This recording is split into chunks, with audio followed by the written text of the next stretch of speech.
Olá, bom dia. Hoje é dia 7 de setembro de 2025. Domingo, louvado seja o nome do Senhor por essa bênção e privilégio de estarmos aqui mais uma vez juntos para a nossa devocional. O Senhor nos deu essa noite tranquila, em paz, bom sono, descanso e esse novo dia pela graça dele. O nosso texto está na carta do apóstolo São Paulo aos Gálatas, capítulo 6, na nossa sequência de análise desta carta endereçada às igrejas da Galácia. E são 5 versículos nesse primeiro parágrafo do capítulo 6, e nós vamos então trabalhar aqui o verso 1, na sequência aí dos princípios da vida cristã que o apóstolo Paulo estabelece. Irmãos, se alguém for surpreendido em alguma falta, vós que sois espirituais, corrigi-o com espírito de brandura e guarda-te para que não sejas também tentado. Aqui o apóstolo Paulo vai tratar de um assunto muito delicado no contexto da igreja cristã, sobretudo. Outros também, mas sobretudo dentro da igreja cristã, que é a questão relativa à disciplina. Eu digo que é muito complicado, às vezes difícil, delicado, porque as pessoas pensam que por ser igreja, então não pode haver nenhum tipo de disciplina, nenhum tipo de ação disciplinar ou punitiva, como se queira chamar. Mas o próprio Senhor Jesus nos fala sobre isso lá no Evangelho escrito por Mateus. Se teu irmão pecar contra ti, vai e acerta com ele. Se ele ouvir, está resolvido. Se não, comunica 2 testemunhas, leva contigo. Se ele ouvir, está resolvido. Se não, leva à igreja. Se ouvir, resolvido. Se não, lança fora, porque é publicano. Gente, isso é complicado. Mas Jesus ensinou isso, ensinou. E o apóstolo Paulo, de certa forma, reforça isso aqui, falando sobre a dureza, mas a necessidade da disciplina. Então ele diz: irmãos, se alguém for surpreendido em alguma falta, vós que sois espirituais, corrigi-o.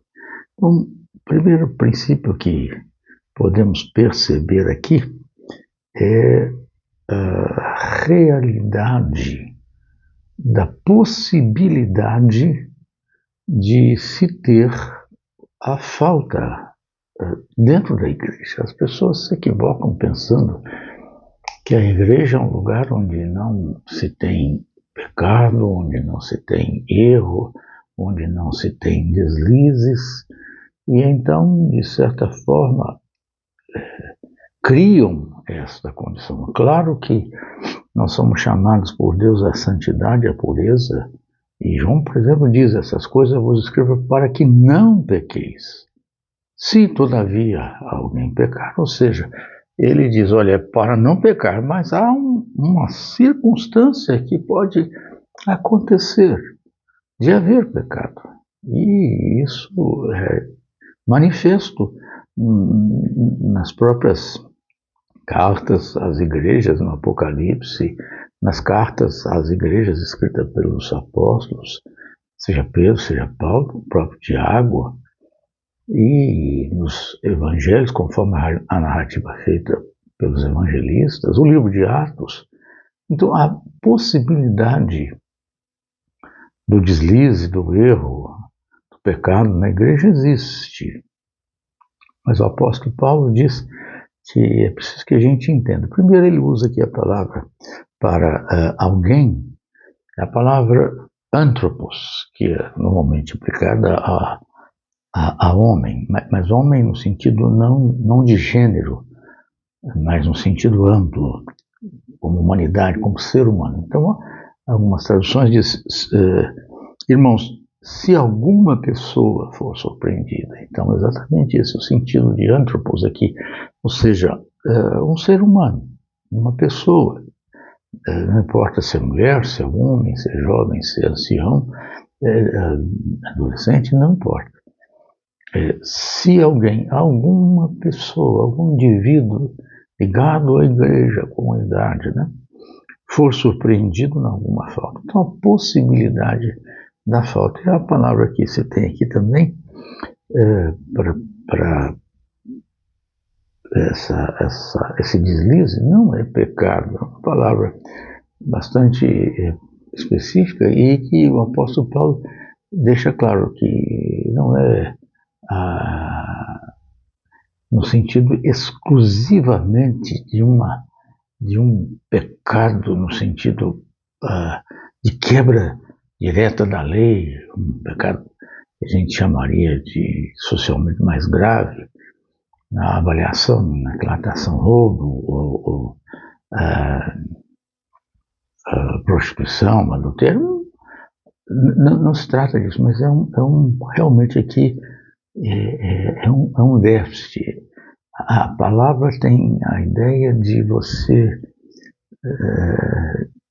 não estar completo, ter falha. Então, se alguma pessoa for surpreendida em alguma falha, então, mesmo porque as pequenas coisas são muitas vezes responsáveis pelos grandes desvios de amanhã. Normalmente você não entra nesta senda, neste caminho, por algo já tão pesado. Ninguém entra normalmente na estrada do crime por crimes graves. Ele começa com coisas pequenas, e então, se não for corrigido, se não for orientado, se não for disciplinado, isto vai se agravando e vai se tornando cada vez pior e maior. Por isso a necessidade do exercício da disciplina não é uma situação de punição. Por isso que ele fala, se alguém for surpreendido em alguma falta, ou seja, ele foi descoberto, vamos assim dizer.